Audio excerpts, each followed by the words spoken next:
Giweze emyaka 145 bukyanga bajuliza okuli Amasi ne Mapeera baleeta enzikiriza y'ekikatoliki wano mu ggwanga lyattu Uganda nga wano bajjira kusaba kwa Ssekabaka Muteesa eyasooka eyasaba baleete obugunjufu wano mu Buganda. Omukolo gw'okujaguza emyaka 145 bukyaddiini ey'ekikatoliki ejja kuno gukwatiddwa wali ku ekereziya Kigungu era ng'Abakristu bangi beeyiye mu kifo kino okubaawo ng'abajulizi ng'olunaku luno lukuzibwa. Ntebe parish yetutte namba 6 yegenda okumaliriza.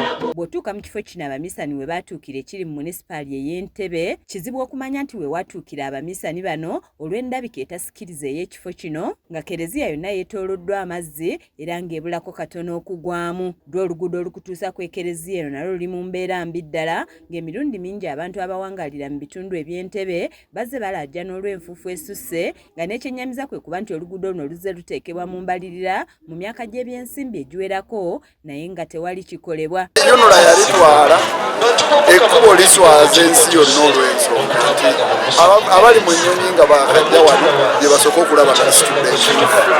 Enteekateeka y'okuddaabiriza ekifo kino wamu n'okukiyoyoota ekyali mu kigo Yewezinge olw'ekitongole ekivunaanyizibwa ku butonde bw'ensi wano mu ggwanga ekya National Environment Management Authority okulwawo okuwa ekereziya olukusa okuddaabiriza ekifo kino. Yankulu nnyo olw'ensonga singa tebaatuuka tebajja wano ne bino tetwali badde wonna mu Uganda eddiini tetugirina.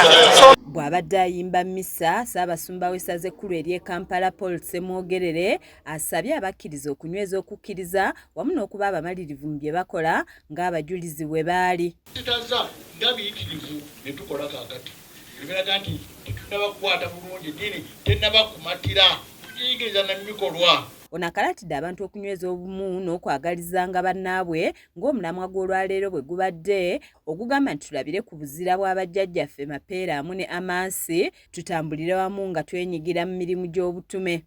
Tulina ekkatala ery'okuyigiriza amawulire agasanyusa mu bigambo byaffe ate n'ebikolwa byaffe.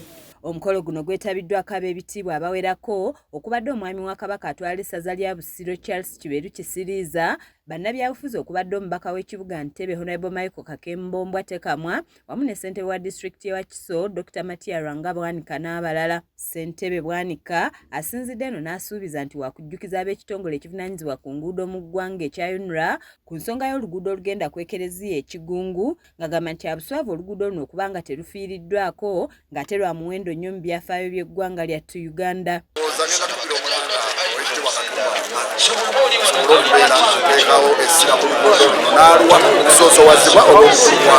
Yo mubaka Michael Kakembo akiikidde ekitongole kya nneme ensingo ng'agamba nti kino kye kisibye okuddaabiriza ekereziya y'Ekigungu olw'ensonga nti tebannaba kuwa lukusa ekereziya kugenda mu maaso n'okukulaakulanya ekifo kino. Gageze ne gakiryawo era nga twagala okukiddaabiriza naye nga nnema ekyatufuukidde ekyonga. Kizza Peter yakusakidde eggulire lino ku lwa KSTV agaaleero.